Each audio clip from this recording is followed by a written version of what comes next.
The space around Kepler 442 was filled with burning metal and dead ships. Admiral Zefkar watched from his command bridge as the last Coalition dreadnought exploded in a ball of white fire. His bird-like hands shook as he gripped the metal railing. 300 years of peace had ended in just 6 hours. The Krex Empire had won. Their massive gray ships moved through the wreckage like sharks hunting wounded fish. Zefkar had seen 12 different alien species fight together today. All of them had lost. The Coalition fleet was broken, scattered, running for their lives.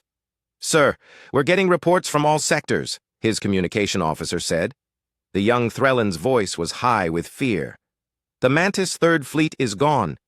The Zoranian Heavy. Cruisers are retreating. The hegemony has lost half their ships." Zefkar closed his eyes. How had it happened so fast? The Coalition had more ships, better technology, and centuries of experience. But the Krex had something new. Some kind of weapon that made their shields useless. Energy beams that went right through their defenses like they were made of paper. "Sir, incoming transmission from the human vessel," the officer said. "The humans?" Zefkar opened his yellow eyes. He had almost forgotten about the small human fleet. Earth was the newest member of the Coalition. They had only joined 5 years ago.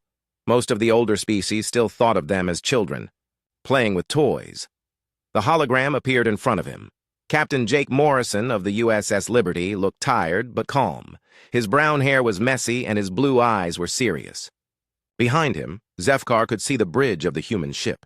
It looked so different from Coalition vessels. Everything was made of metal and had sharp corners. "Admiral Zefkar," Morrison said, "we've been monitoring the battle. We're ready to help with the rescue operation." Zefkar felt his feathers ruffle with surprise. "Captain Morrison, this battle is lost. The Krex have won. We must retreat before they destroy what's left of our forces." "With respect, sir, we disagree," Morrison said. A young woman appeared beside him on the screen. She had short black hair and wore a blue uniform. "This is Lieutenant Amy Collins, my tactical officer. We've been studying the Krex attack patterns." Collins stepped forward. "Admiral, we think there might be a way to turn this around. The Krex weapon has a weakness. Every time they fire, they have to lower their own shields. For exactly 47 seconds. Zefkar stared at the screen. "You've been watching while we died?" "No, sir," Morrison said quickly. "We were ordered to stay in reserve. Coalition Command wanted us to protect the supply lines. But now," he looked around his bridge, "now we're the only ones left who can fight." The truth hit Zefkar like a cold wind. The humans were right. While the great powers of the Coalition had thrown themselves against the Krex and been destroyed, the small human fleet had been kept safe. Now they were the only ships that hadn't been damaged. "Captain, you don't understand," Zefkar said. "The Krex are too strong. Their ships are bigger than yours. Their weapons are more powerful. They have 3 times as many vessels as you do." Morrison smiled, and it was not a happy smile. "Admiral, humans have been fighting against bad odds for thousands of years. It's what we do best." On the tactical display, Zefkar could see the human ships moving. 25 vessels, all smaller than Krex battleships. They looked like tiny fish swimming toward a pack of whales. It was madness. "Captain, I order you to retreat," Zefkar said. "Don't throw away your lives for nothing."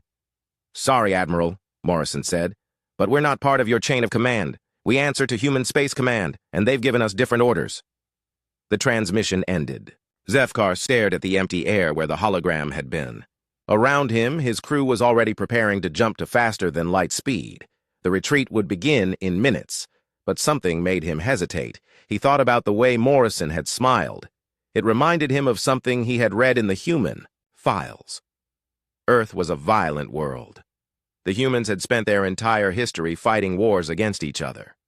They knew things about combat that the peaceful Coalition had forgotten. "Sir," his tactical officer called out, "the human ships are moving into attack formation. They're heading straight for the Krex fleet." Zefkar watched the display. The human vessels were fast and moved in ways he had never seen before. They didn't fly in the neat formations that Coalition ships used. Instead, they scattered and weaved like a school of fish avoiding a predator. "What are they doing?" his navigation officer asked. Zefkar didn't answer. He was remembering something else from the human files. During their application to join the coalition, the humans had submitted military records. Most species had clean, organized histories of defensive wars and peaceful solutions. The humans had submitted thousands of years of constant warfare. They had fought with sticks and stones, with metal swords, with chemical explosives, and finally with nuclear weapons. They had nearly destroyed their own planet multiple times. The coalition had almost rejected their application because of it.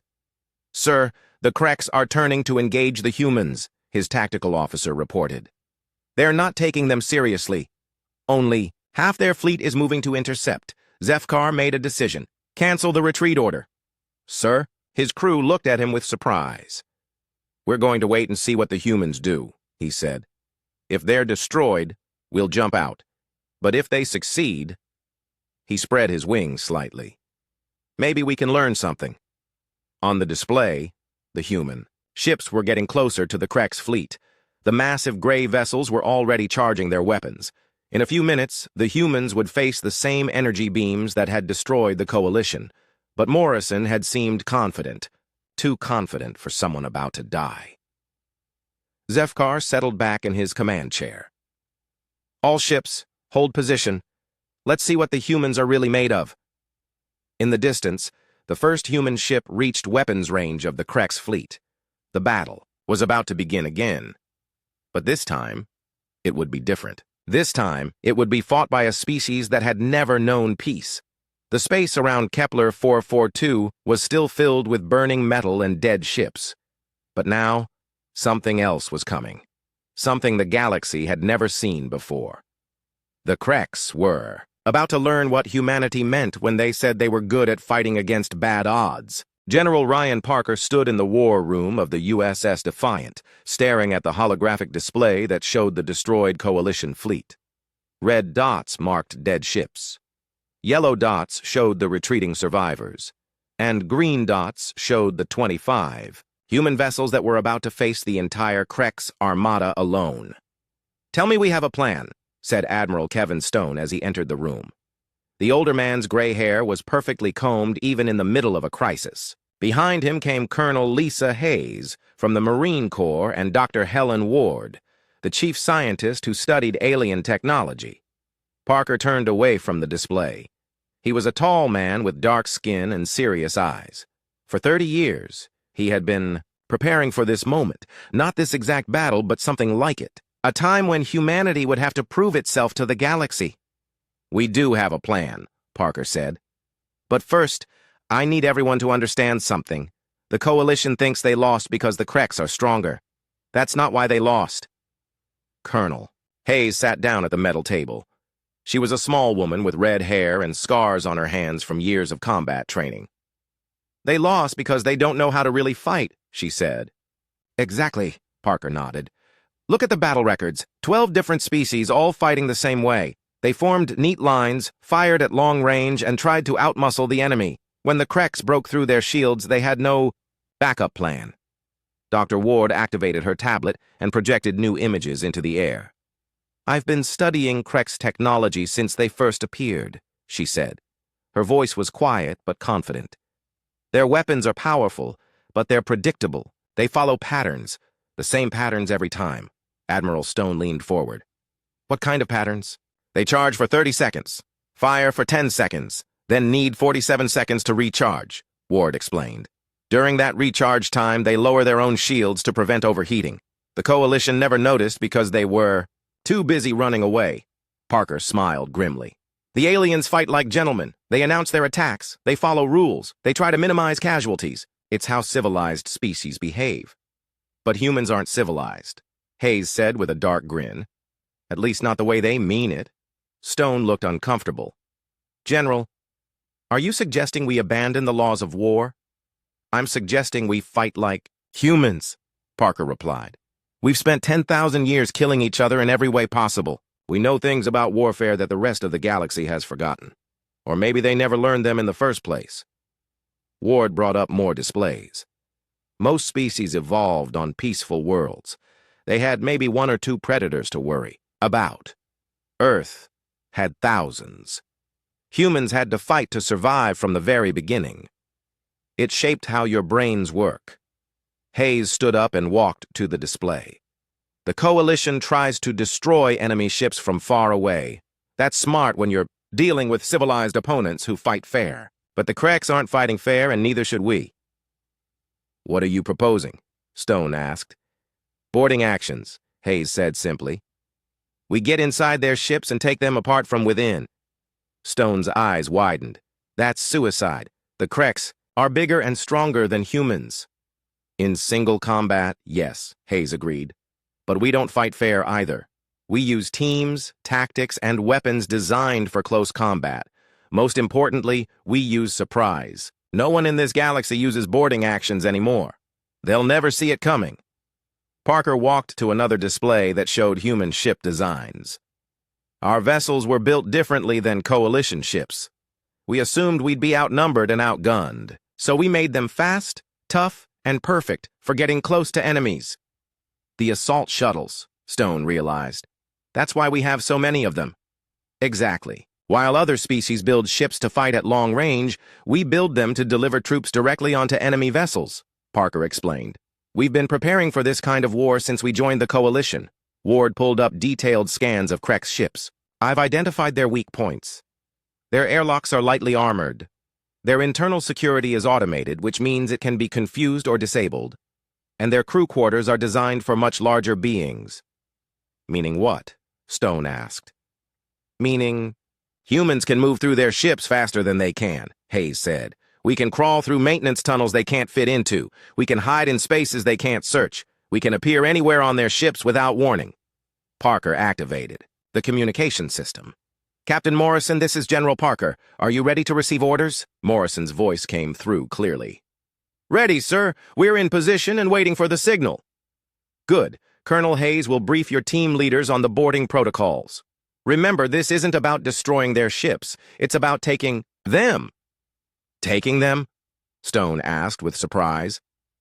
Hayes grinned. Why blow up perfectly good warships when we can steal them instead?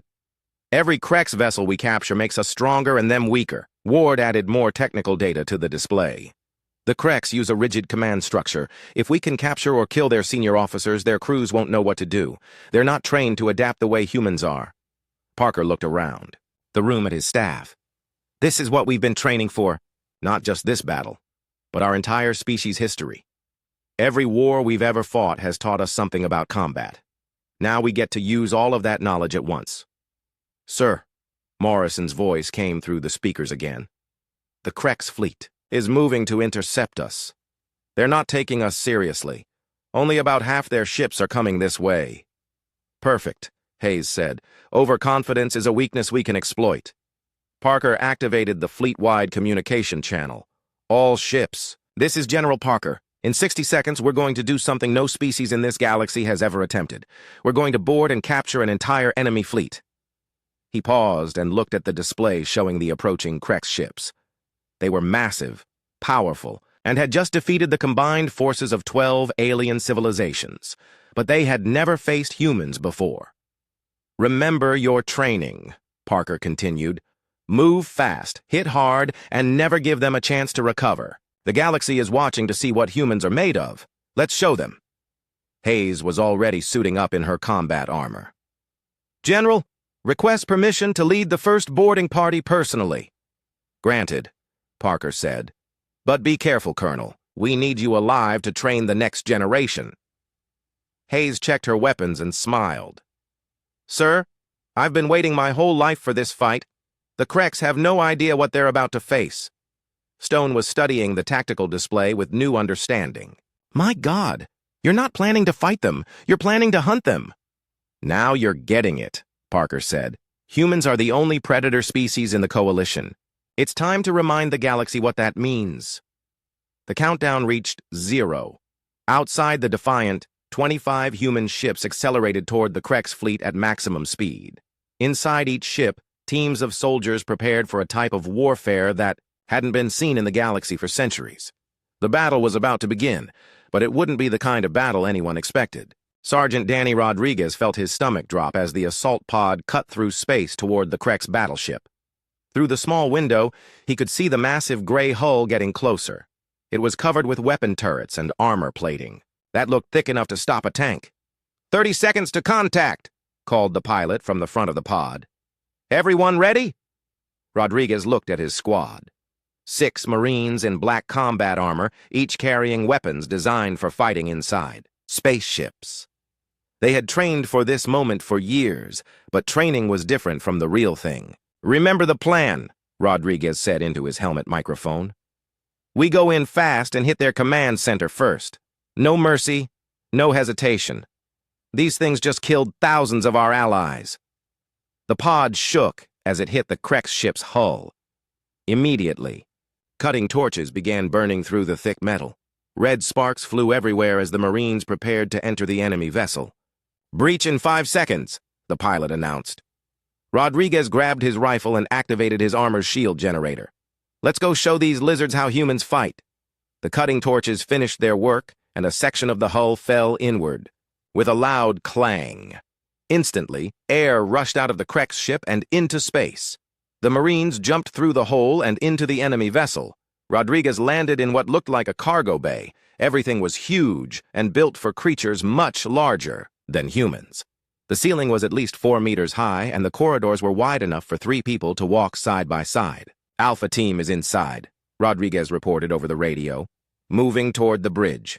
Copy that, Alpha, came Colonel Hayes' voice. Beta and Gamma teams are boarding the port side. Delta team has the engine room. Rodriguez led his squad through the metal corridors. The walls were dark gray and covered with alien writing that glowed with purple light. Everything smelled like chemicals and hot metal. They hadn't gone 50 meters when the first Krex appeared around a corner. The creature was over 2 meters, tall with thick scales and yellow eyes. It carried a weapon that looked like a cross between a rifle and a lightning rod. But the alien was slow. By the time it raised its weapon, Rodriguez had already fired 3 shots into its chest. The Krex fell backward with a hissing sound and didn't get up. Contact, Rodriguez reported. Enemy down, continuing to objective. Same here, came another voice over the radio. These things are tough, but they're not fast. Rodriguez's squad moved deeper into the ship. They passed rooms full of strange machines and corridors that branched off in all directions. The Krex ship was like a maze, but the Marines had studied the blueprints for weeks. More aliens appeared, but they seemed confused and disorganized. They would appear at the end of a corridor, fire a few shots, then retreat when the humans returned fire. It was like they had never fought an enemy inside their own ship before. Alpha team to all units, Rodriguez said, as they reached a central hub. I think these things don't know how to fight boarding actions. They keep running away instead of coordinating their defense. Confirmed, came Hayes' voice. Intelligence was right. They're not trained for this kind of combat.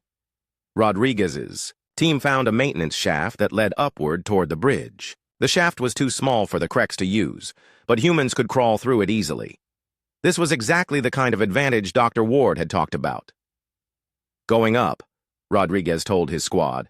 Johnson and Martinez, you come with me.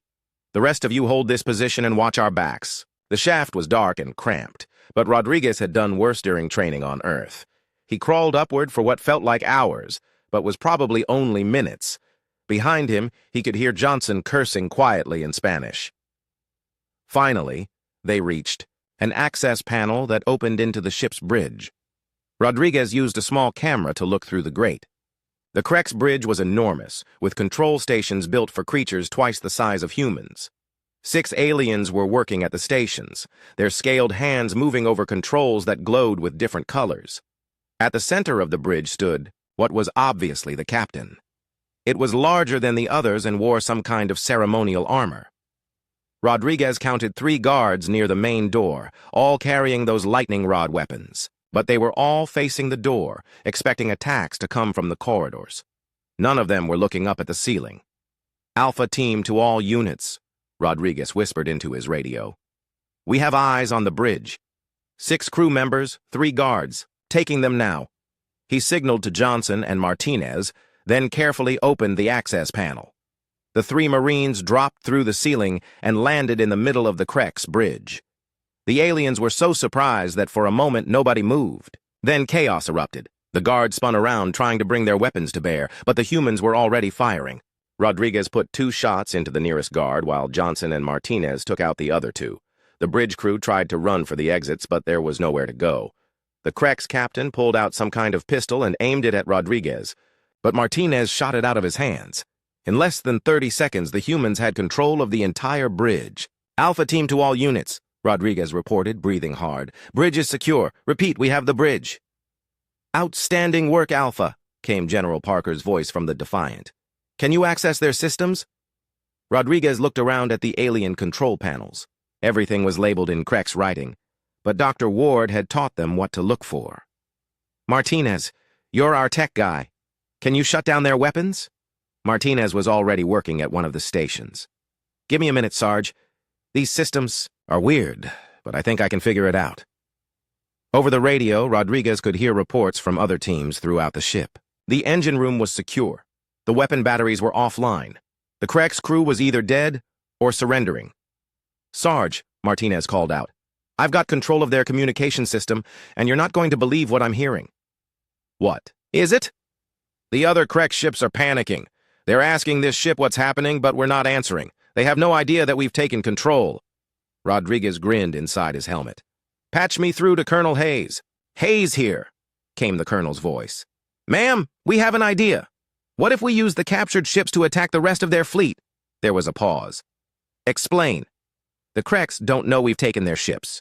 If we can get the weapons online and fire on their own fleet, they'll be caught completely off guard." "Brilliant," Hayes said. "Do it. All teams, if you have control of your ships, prepare to fire on the remaining Crex vessels." Rodriguez watched Martinez work at the alien controls. Around the bridge, the other members of his squad were securing the area and making sure no Crex were hiding anywhere. "Weapons are online," Martinez announced. "Targeting the nearest Crex ship." "Fire," Rodriguez ordered. Through the bridge windows, Rodriguez saw beams of energy shoot out from their captured ship and slam into another Crex vessel. The enemy ship's shields flared and died, and secondary explosions rippled across its hull. "Direct hit," Martinez reported. "Their shields are down and they're venting atmosphere." Over the radio, Rodriguez could hear similar reports from other captured ships. The humans were using the Crex fleet's own weapons against them. It was the kind of tactic that no civilized species would ever think to use. "Alpha team to all units," Rodriguez announced. "First target is disabled. Moving to the next one." B. Battle was far from over, but Rodriguez knew they were going to win. The Crex had never faced an enemy like humans before. They had never dealt with soldiers who could appear anywhere on their ships without warning, who could turn their own weapons against them, who fought with a ruthlessness that came from 10,000 years of warfare. "Alpha team," came General Parker's voice over the radio. "Outstanding work. You've just changed the course of this entire war." Rodriguez looked around the captured bridge and smiled. "Sir, we're just getting started." Admiral Zeph Carr stared at his tactical display in complete shock. The human fleet had just done something impossible. In less than 2 hours, they had captured 12 Crex battleships from the inside. Now those same ships were firing on their former fleet mates. "Sir," his communication officer called out, his voice high with excitement. "We're receiving a transmission from Captain Morrison." Morrison's face appeared on the main screen. Behind him, Zeph Carr could see the bridge of what was clearly a Crex vessel. Human soldiers were working at alien control stations while smoke drifted through the air. "Admiral Zeph Carr," Morrison said with a tired smile. "We've taken control of a significant portion of the enemy fleet. We're ready to coordinate with coalition forces for a counterattack." Zeph Carr spread his wings in amazement. "Captain, how is this possible? No one has used boarding tactics in over 200 years. "Sometimes the old ways work best," Morrison replied. "But we need your help. The remaining Crex ships are regrouping and they're starting to adapt to our tactics. If we hit them together, we can finish this." For a moment, Zeph Carr hesitated. The coalition fleet was scattered and damaged. Many of his ships were barely functional. But then he looked at the display again. The humans had turned 12 enemy battleships against their former allies. The tide of battle was already shifting. "All ships," Zeph Carr announced over the coalition communication network. "This is Admiral Zeph Carr. Cancel retreat orders, reform battle lines, and prepare to engage the enemy." Across the system, coalition ships that had been running for their lives began to turn around. Captains who had given up hope started charging their weapons. The humans had shown them that the Krex could be beaten. On the captured Krex flagship, Major Kate Sullivan was fighting for her life. Her boarding team had taken the ship's bridge, but the remaining crew was fighting back hard. The corridors were filled with smoke and the sound of energy weapons. "Martinez, I need those blast doors sealed!" Sullivan shouted as she ducked behind. A control panel. Energy bolts from Krex weapons were melting the metal around her. "Working on it, Major," came the reply over her helmet radio. "These alien systems are crazy complicated." Sullivan leaned around the panel and fired 3 quick shots at a Krex warrior. The alien stumbled but kept coming. These creatures were tough and they fought harder when they were desperate. "Thompson, Johnson, flank them from the left," she ordered. "Use the maintenance tunnels." Her soldiers were moving through the ship like ghosts, appearing in places the Krex never expected. It was exactly the kind of warfare humans had perfected during centuries of urban combat on Earth. The blast doors finally slammed shut, trapping the remaining Krex crew in their quarters.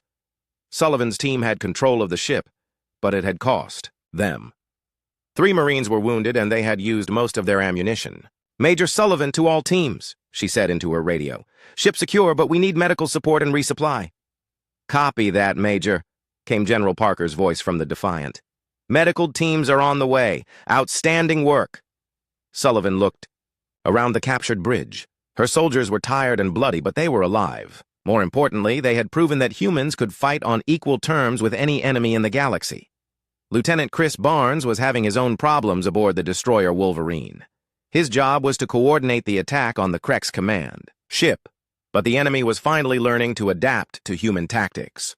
"Captain, they're sealing their airlocks," his tactical officer reported, "and they're posting guards at every access point. It's going to be harder to get boarding parties through." Barnes studied his displays. The Krex were learning, but they were learning slowly. They still thought like a traditional fleet, trying to fight at long range with big guns. "Change of tactics," Barnes announced. "Instead of boarding them, we're going to use their own trick against them. Target their weapon systems during the recharge cycle." His weapons officer looked confused. "Sir, our guns aren't powerful enough to penetrate their armor."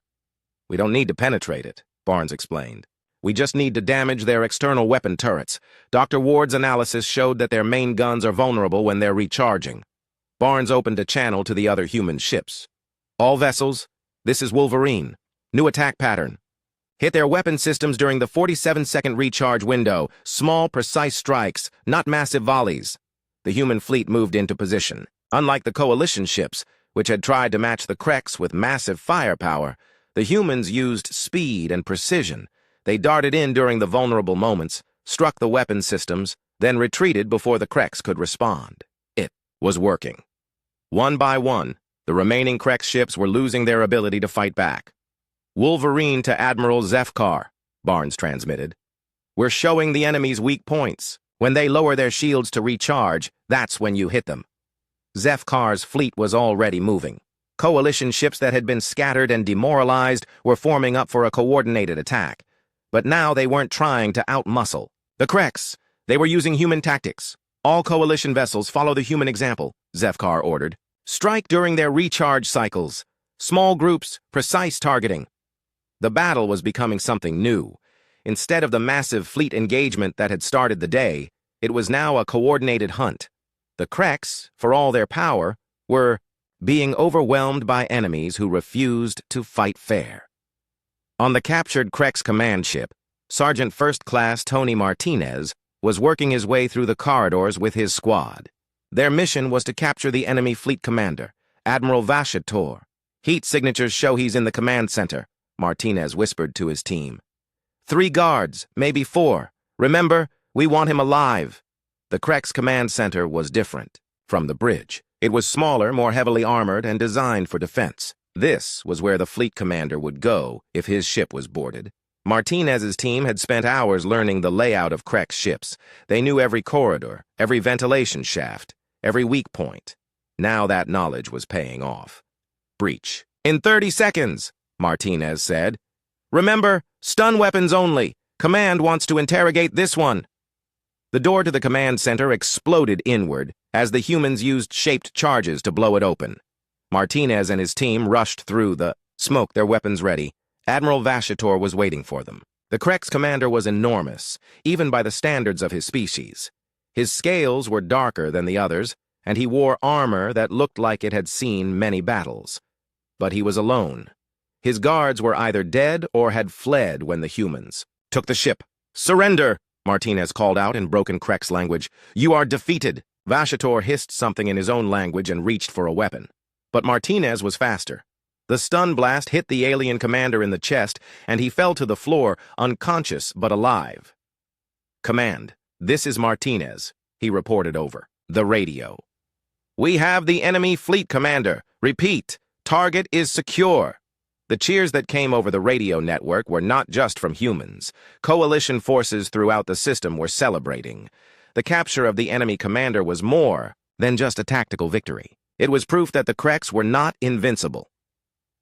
General Parker's voice came over the communication system, addressing all human and coalition forces. "All ships, this is General Parker.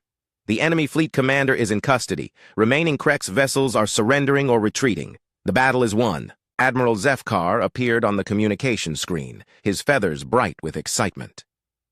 "Captain Morrison, General Parker, on behalf of the entire coalition, I thank you. You have saved us all."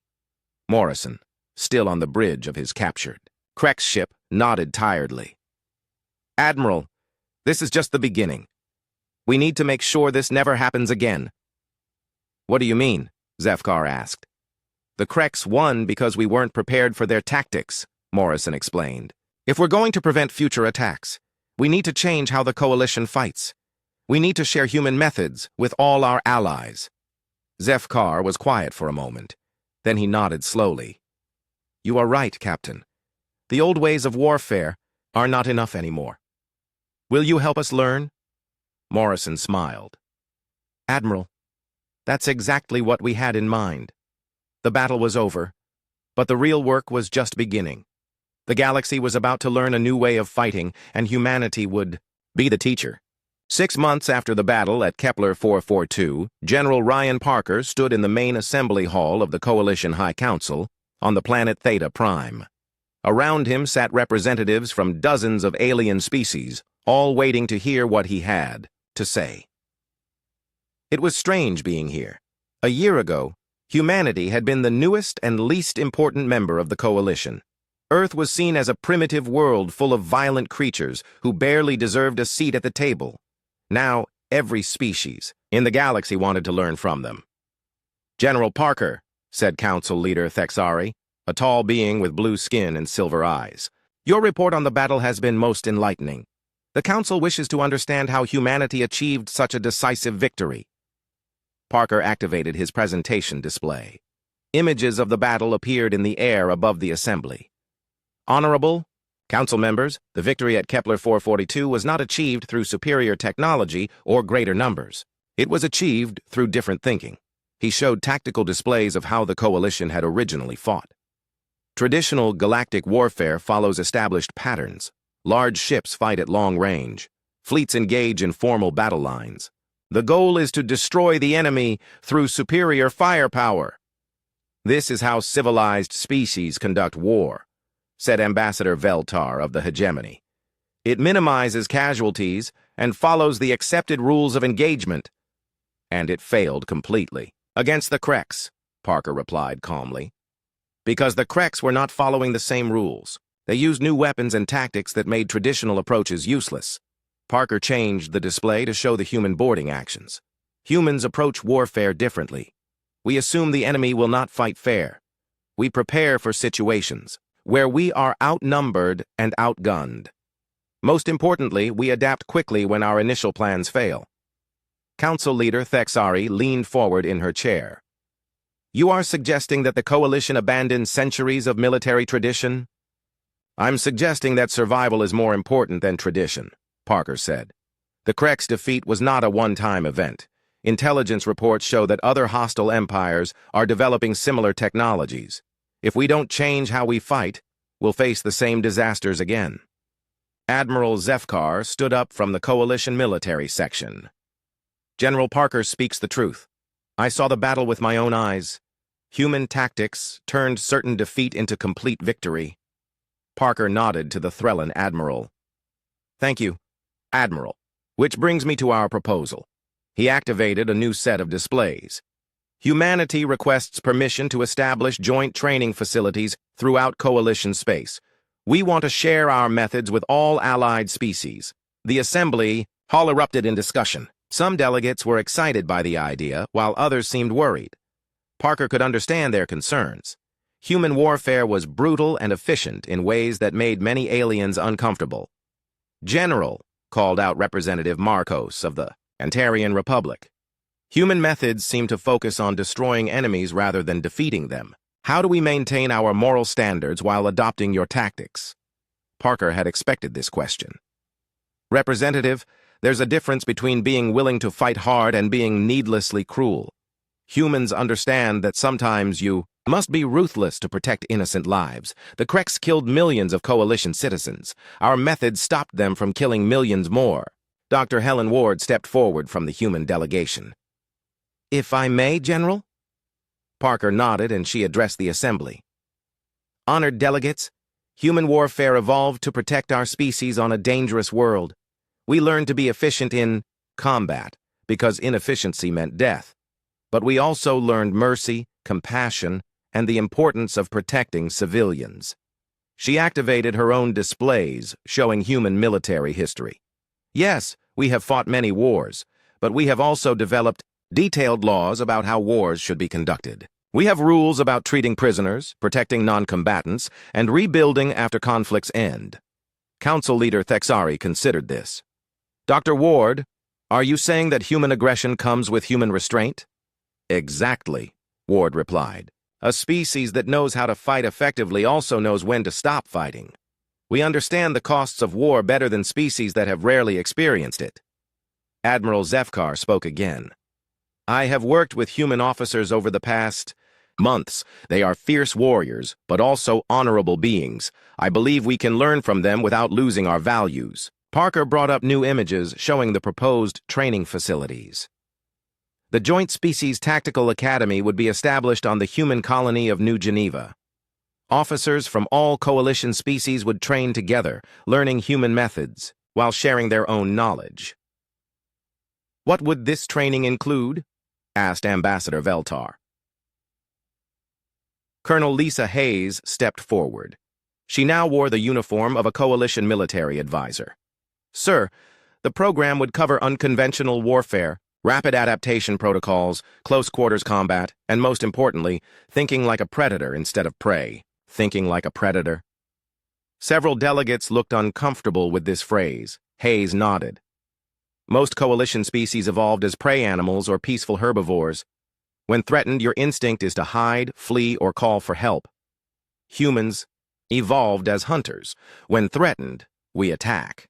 This gives us different perspectives on how to solve military problems. Parker added. The goal isn't to make other species become like humans. It's to give you tools you can use when peaceful methods fail. Sometimes the only way to protect peace is to be very good at war. The assembly hall was quiet for several minutes as delegates discussed among themselves. Finally, Council Leader Thexari called for order. General Parker, the Council will consider your proposal. In the meantime, we have another matter to discuss. Her silver eyes seemed to shine brighter. The Coalition wishes to offer humanity a permanent position on the Military Command Council. Parker felt his heart skip a beat. The Military Command Council controlled all Coalition defense forces. It was one of the most powerful positions in the galaxy. Furthermore, Thexari continued, we would like to promote Captain Jake Morrison to the rank of Admiral and place him in charge of the new Rapid Response Fleet. Morrison, who had been standing with the other officers, stepped forward.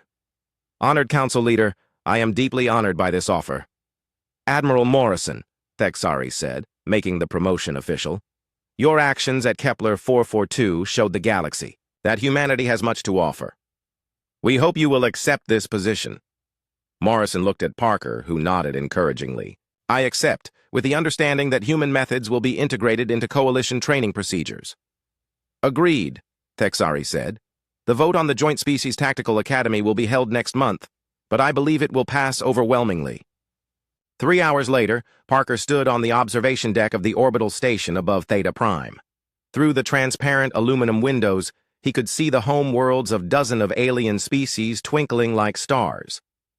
Admiral Morrison joined him, still getting used to his new rank insignia. "Sir, do you think this will work? Can we really teach the galaxy to fight the way humans do?" Parker smiled. "Jake, 6 months ago the Coalition thought we were primitive barbarians who barely deserved membership. Now they're asking us to redesign their entire military doctrine.